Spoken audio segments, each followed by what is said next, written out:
Halo, selamat datang di bacaan pekan kali ini, pekan dari tanggal 1 sampai dengan tanggal 7 Mei tahun 2023.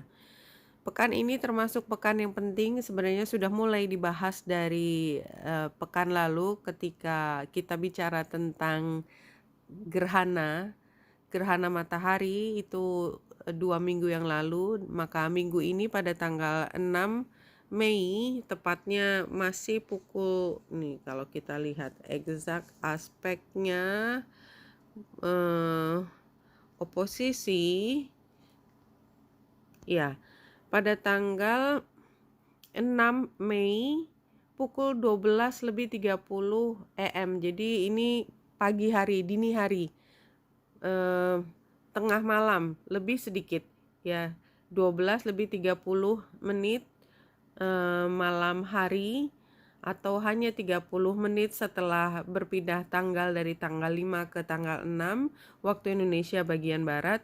Itu adalah bulan purnama di Scorpio, dan karena bulan berada di dekatnya tanggal 6, tanggal 5-nya di dekat South Node, maka terjadi gerhana bulan. Karena ini bulan purnama, bulannya terlihat jelas, maka gerhananya adalah gerhana bulan. Dan ini adalah termasuk salah satu peristiwa yang penting dalam bahasan astrologi. Kemarin udah disampaikan ketika bulan lalu adalah bulan baru, gerhana matahari di Aries yang kedua kalinya, bulan baru di Aries untuk bacaan dengan menggunakan Western astrologi, dan juga dikaitkan dengan perpindahan Pluto dari Capricorn ke Aquarius. Maka memang ini adalah perubahan yang besar dalam diri kita ya. Dalam diri kita, kita ingin menjadikan satu hal yang baru tentang diri kita.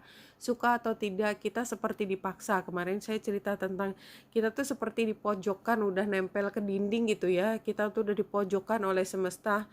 Look around gitu, lihatlah sekitarmu, kamu udah gak bisa kemana-mana lagi. Kamu kalau punya cara seperti ini, maka kita tuh seperti dipaksa lihat cara lain. Barangkali kita masih punya pilihan untuk mengubah diri menjadi lebih baik, menjadi sosok yang lebih matang, menjadi sosok yang lebih spiritual, something like that. Dan kalau saya mengatakan spiritual, itu tidak selalu spiritual yang tingkatnya yang terakhir, advance, enggak.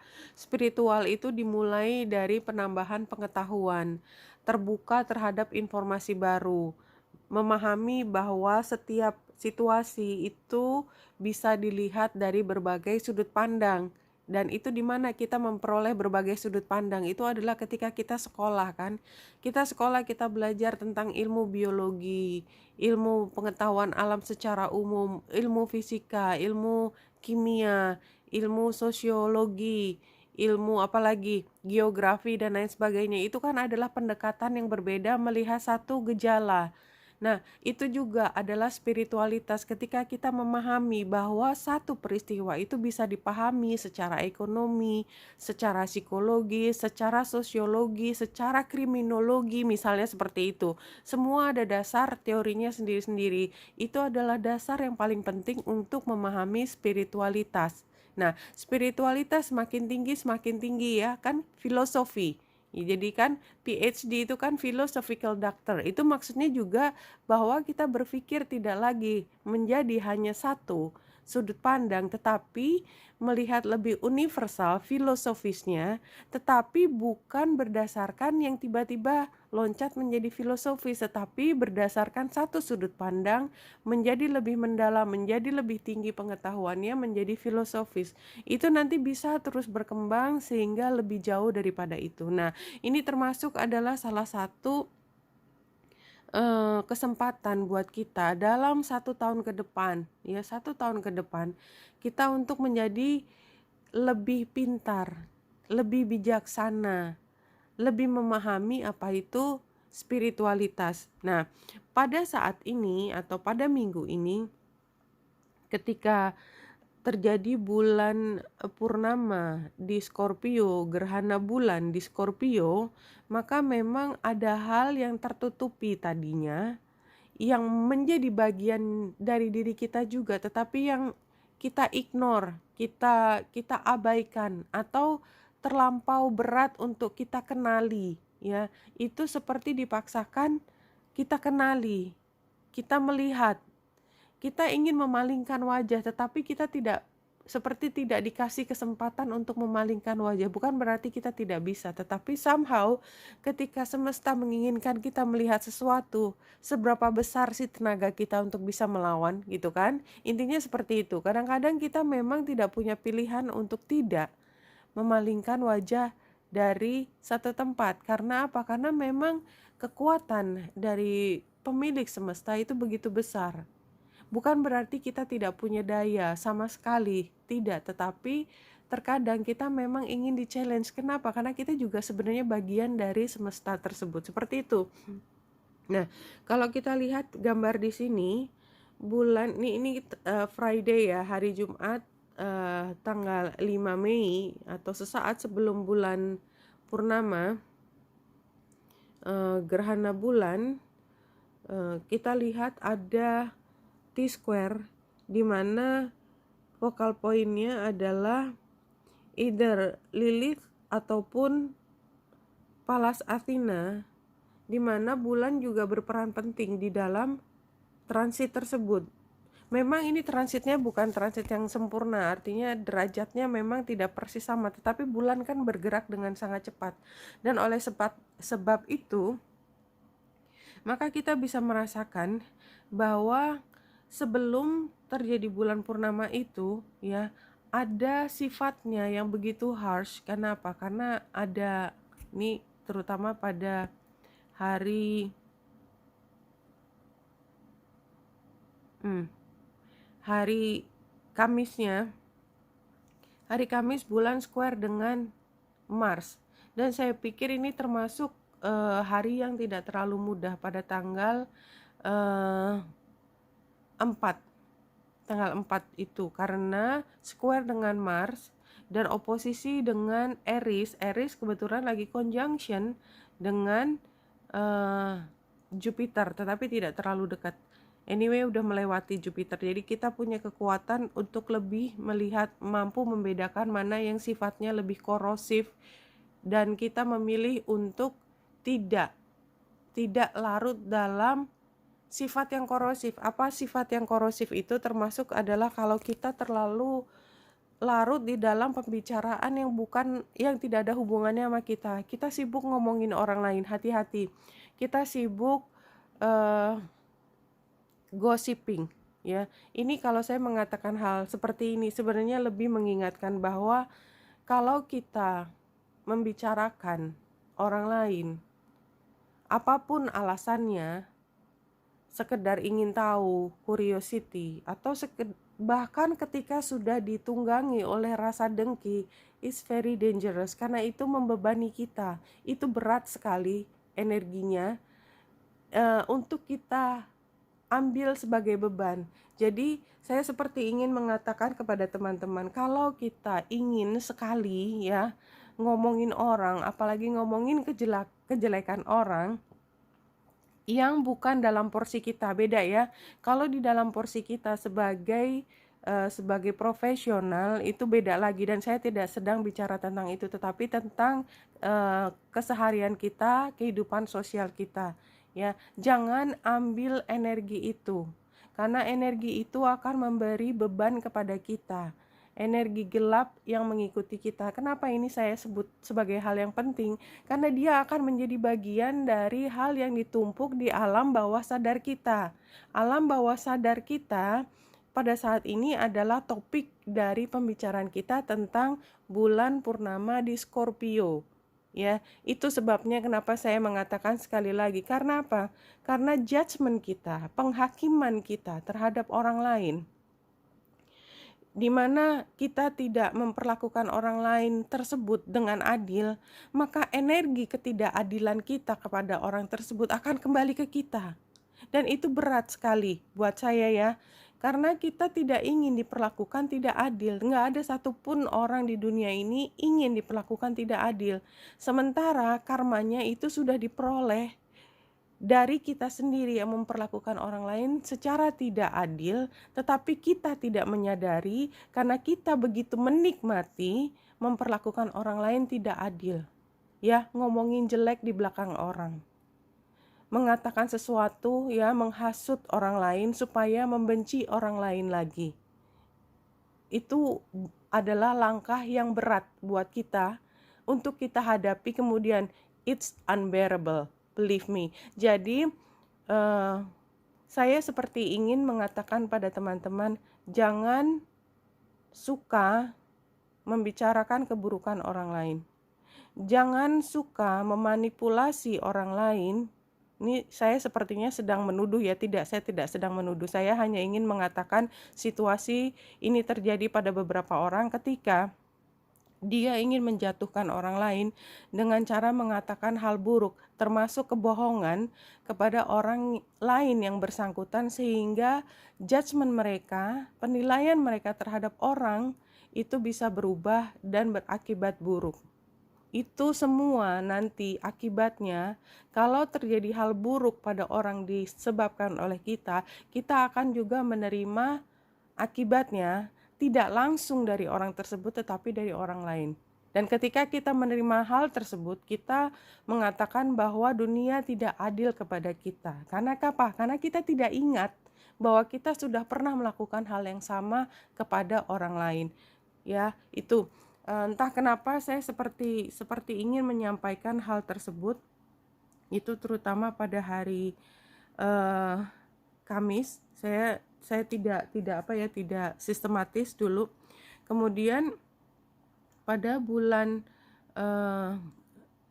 purnama pada hari Jumat, ini kita lihat bulan membuat square dengan Pallas Athena dan kemudian dengan Lilith.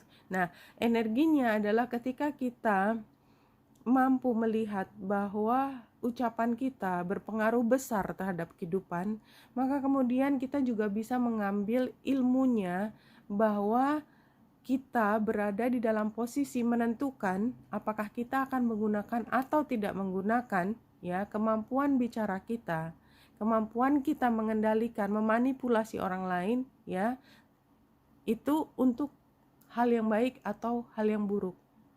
Karena kalau kemampuan tersebut, ya, itu tidak ada nilainya, baik buruk itu tidak ada. Kalau kita tahu caranya mempengaruhi orang lain untuk melakukan sesuatu untuk kepentingan kita, itu bukan hal yang buruk. Hal itu menjadi buruk kalau kita mengambil keuntungan dan membuat orang lain rugi. Jadi itu adalah dua hal yang berbeda. Ya, ini termasuk salah satu yang kita sebut spiritualitas tadi. Kita paham bahwa kita powerful dalam hal ucapan, dalam hal tindakan. Tetapi kalau kita tidak menggunakannya dengan semena-mena, maka dia tidak punya efek merugikan, harmfulnya nggak ada buat diri kita ataupun orang lain. Tetapi begitu kita dengan sadar menggunakannya untuk keuntungan pribadi atau keuntungan satu pihak dengan cara merugikan pihak lain, maka ceritanya akan berubah sama sekali. Ya, seperti itu. Apalagi kenapa saya harus mengatakan tersebut? Karena kemudian Lilith juga berperan di sini. Ketika kemudian kita bisa paham bahwa keberbedaan itu, ya, bisa menjadi hal yang kita tempatkan ke depan untuk satu contoh yang baik atau untuk satu contoh yang buruk. Dan kembali lagi, contoh baik ataupun contoh buruk itu kembali lagi kepada kita. Apakah kita ingin membahasnya, membicarakannya dengan orang lain dengan nada menghina atau menjatuhkan atau menghakimi, ya. Entah kenapa memang sepertinya dalam minggu ini somehow kita akan ketemu beberapa peristiwa yang memaksa kita untuk berpihak pada satu posisi, di mana kemudian kita akan terdorong untuk membahasnya, mengupasnya secara lebih detail, yang pada satu sisi sebenarnya sudah keluar batas dari rasa keadilan orang yang dibicarakan. Seperti itu yang saya rasakan. Anyway, saya nggak bicara detail hari per hari.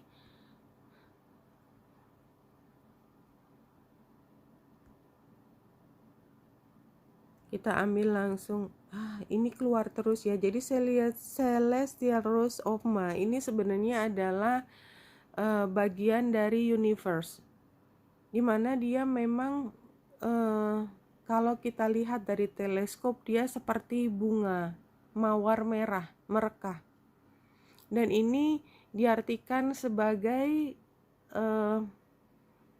passion dan maturity pada saat yang bersamaan. Ini karena sudah keluar berkali-kali ya. Jadi entah kenapa dari sejak 4 minggu terakhir ya, Celestial Rose of Ma ini keluar terus. Ini bagian dari semesta kalau kita lihat dari teleskop ya. The taste of bitterness becomes sweetness in love. Jadi seperti berkali-kali kita diingatkan, kalau kita merasa diperlakukan tidak adil, kalau kita merasa semua itu bitter ya. Bitter itu kayak kita mengeluh terus ya, kita kayak nggak pernah dapat hal yang baik gitu, kayaknya semua itu serba berat gitu ya. Itu sebenarnya kita sedang diajarkan satu sisi mata uang. Supaya apa? Mata uang kan berarti kan bendanya sama gitu ya, mata uang koinnya sama. Tapi sebelah kiri, kita belajar sebelah kiri supaya kita tahu ketika pindah ke kanan, kita merasakan hal yang berbeda dengan cara yang lebih objektif. Kenapa? Karena kita nggak tahu rasanya bahagia kalau kita tidak pernah merasakan bitter tadi. Kita tidak tahu bahwa bahagia itu adalah satu hal yang perlu kita syukuri. Ya kayak kita merasa bahwa ya memang seharusnya bahagia dong. Masa kita nggak bahagia sih? Gitu ya. Misalnya kita sudah diberi semua fasilitas oleh seseorang gitu ya. Kita dibuat sehingga kita tidak merasakan kesukaran. Ini terutama ya ibu terhadap anak. Ya ini yang paling gampang contohnya, karena kita langsung bisa membayangkan bahwa ibu tidak pernah membiarkan anaknya kelaparan, kekurangan, kedinginan. Tetapi kemudian si anak apa yang dia lakukan? Dia pikir itu adalah kewajiban ibu. Sehingga kebaikan si ibu tidak dihargai. Pada saatnya ketika ibu membutuhkan bantuan dari anak ketika dia udah usia misalnya, kita tidak tahu bahwa kita berada dalam posisi yang seharusnya membalas hal tersebut. Ya, karena apa? Karena kita tidak pernah tahu rasanya kekurangan, sendiri, lonely. Pada saat kita kecil, ibu kita selalu berada di sekitar kita, memastikan bahwa kita nggak merasa sendiri. Apa yang terjadi ketika ibu sudah tua dan sendiri? Kita sibuk dengan kehidupannya sendiri. Kita lupa bahwa ibu itu juga bisa merasa kesepian. Seperti itu, ya itu contohnya.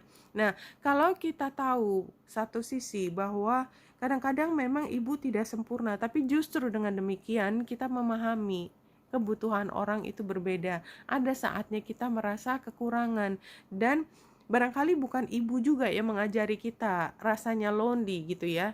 Kita belajar mungkin di sekolah ketika peran ibu udah tidak terlalu banyak, maka kita kemudian mengerti rasanya lonely, kemudian kita mampu menganalogikan, merasakannya, menyampaikannya kepada ibu kita gitu ya. Misalnya, dan saya ngerasa ada energi ini, maka kita belajar bahwa ini adalah saat yang penting buat kita membalas kebaik-hatian ibu, bukan atas dasar hutang budi saja, tetapi karena rasa compassion kita. Dan compassion itu yang terlihat dari Celestial Rose of Ma. Ya, itu yang saya rasakan karena ini udah berapa kali keluar sehingga bahasannya tampaknya semakin lama semakin unik gitu. The searching in the dark finds the light of faith revealed in love. Ya, jadi seperti kita menemukan cinta itu. Ya, kita lanjutkan dari Lenormand-nya. Nah, ada perubahan yang besar dari hal yang selalu membuat kita cemas, disappointed, kecewa, dan resah, gelisah, sampai pada satu titik di mana semua hal yang tadinya membuat kita cemas itu sebenarnya tidak lagi kita lihat sebagai satu hal yang kita harus worry gitu. Enggak. Ya kita tahu it is what it is. Ini memang kita tidak perlu mendapatkan kejelasan pada setiap saat. Tetapi kita bisa mengambil maknanya dari situasi yang sama. Yang berbeda bukan situasinya. Yang berbeda adalah bagaimana kita memahami situasi, melihat situasi dengan cara yang dulu reaksinya adalah kita cemas, panik, yang sekarang tidak membuat kita cemas dan panik. Kenapa kita tidak cemas, tidak panik? Karena kita sudah belajar apapun yang terjadi, di situasi yang paling membuat kita cemas apapun, kita selalu bisa berhasil melewatinya dengan baik-baik saja. Dan kita tidak berada dalam situasi yang bitter. Ya, teman-teman, saya pernah duduk di sebelah orang yang bitter, itu capek sekali. Saya capek, saya bukan bitter, saya dengerinnya aja capek. Jadi setiap kali apapun yang diomongin, semua isinya tentang keluhan. Semuanya nggak ada yang baik. Satu pun di dunia itu nggak ada yang baik. Saya di sebelahnya karena dia sangat artikulatif. Saya tuh capek banget dengerinnya. Kayak dunia itu nggak ada hal yang positif. Karena apa? Karena dia bitter, pahit. Hidupnya tuh pahit. Padahal di peristiwa yang sama dia bisa melihat dengan cara yang berbeda. Nah, perubahan tersebut dari bitter menjadi melihat dunia bukan berarti melihat dunia itu semuanya baik, enggak kan, tetap harus realistis ya, tetapi tidak selalu di dalam posisi yang penuh dengan keluhan.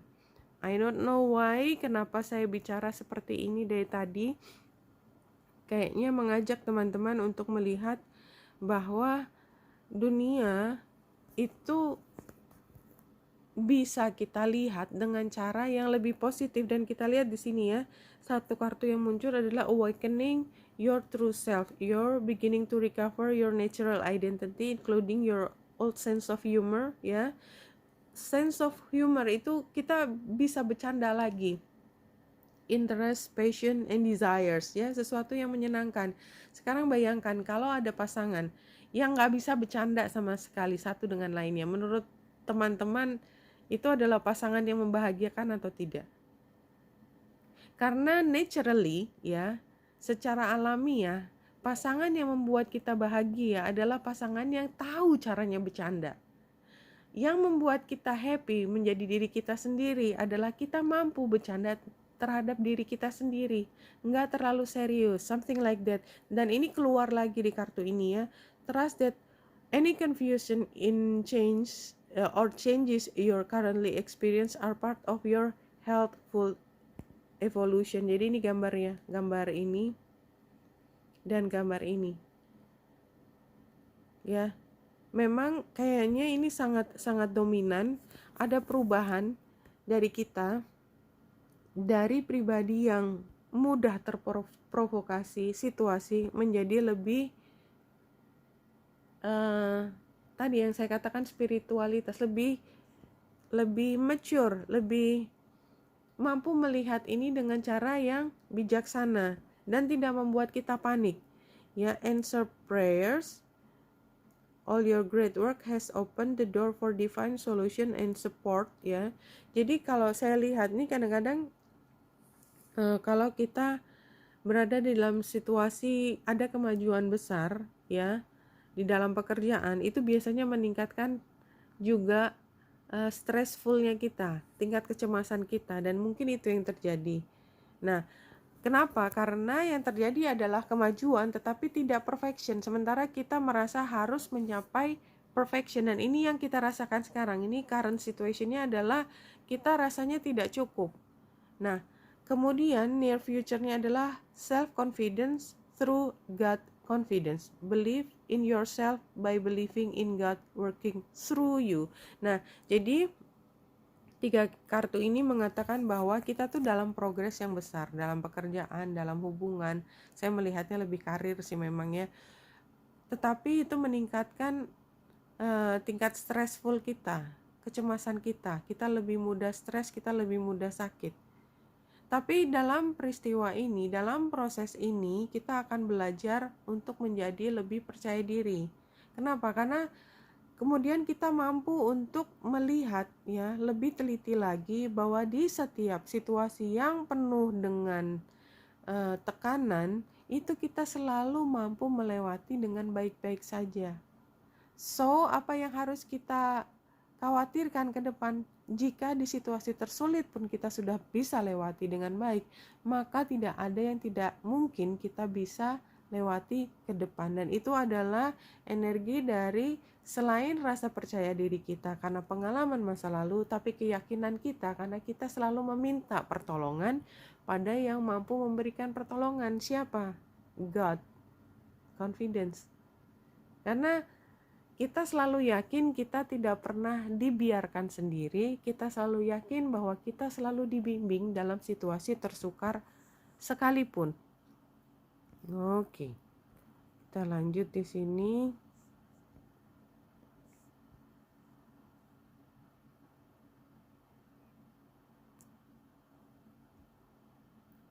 Ini birth energy inspiration. Ini adalah self atau diri kita yang baru. Ini challenge-nya defending what matters. Ya, jadi kita defensif, tidak terbuka untuk perubahan. Advice-nya adalah be at home. Jadi kita tenang aja gitu bahwa semua itu akan berakhir dengan celebration, ya seperti tadi juga.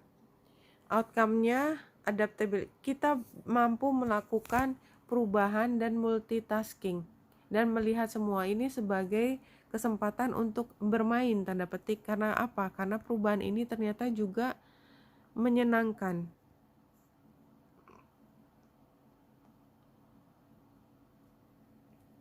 Dan pesan terakhir dari bacaan kali ini, dead or alive, you cannot avoid change. Get used to it. Jadi perubahan itu, apalagi dengan musim gerhana ini, perubahan itu adalah satu kepastian. Expect perubahan. Hidup atau mati, semuanya tetap akan berubah seperti itu. Jadi kita perlu untuk terbiasa dengan perubahan ini. Dan di dalam masa perubahan barangkali ada rasa tidak nyaman. Kalau terasa tidak nyaman, don't be bitter. Just don't be bitter. It's tiring. Ya, not only for you tapi juga orang di sekitarmu. Ya, dan kalau kita memperlakukan orang lain di sekitar kita dengan cara yang tidak adil dan kita tidak menyadari bahwa kita memperlakukan dengan tidak adil, maka jangan lupa bahwa karma itu tetap tersimpan. Satu saat kita akan merasakan apa yang kita lakukan terhadap orang lain. Dan karena kita tidak ingat, maka kita menyalahkan dunia. Padahal sebenarnya dari awal kita sendiri yang menanam hal tersebut. Oke, Winita Indrasari di sini, semoga membantu. Salam hati dan cahaya.